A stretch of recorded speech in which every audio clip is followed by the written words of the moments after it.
Matemadanda was subsequently appointed ambassador to Mozambique, effectively sidelining him from domestic politics. Zarabira mashoko ari kuda panguva ino achireflecta on Matemadanda's life panguva iri kuzosvika achizo food poisoniwa last week by the ZANU-PF event that was subscribe or like on the bell icon. Tiendera mberi panguva ino munhu amupurani pamuchitsi. At the height of ZANU-PF factionalism in 2020, Matemadanda fell seriously ill, displaying symptoms of itchiness of eyes, sweating profusely, swelling of his body, and vomiting badly. A picture circulated online showing the war veteran with swollen eyes, and there was widespread speculation that he had been poisoned.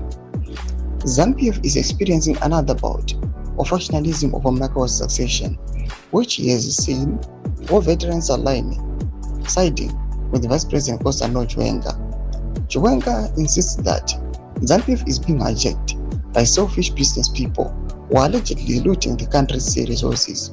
With impunity, Mnangagwa systematically edged out former army general seen as potential successor or threats in ZANU-PF's intensifying succession wars since coming to power.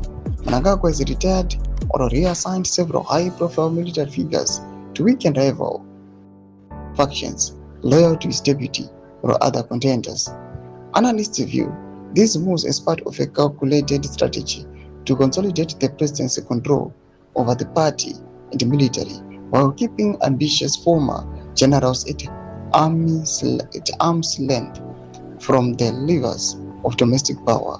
Matemadanda's diplomatic posting, though outwardly a promotion, was widely seen as another such sidelining, removing a vocal war veteran from the cut and the thrust of internal party maneuvering. Toma developments are kuda panguva ino. Pinda comment section medu dzafungura enyu muri kundipa musoro pechitiko ichi.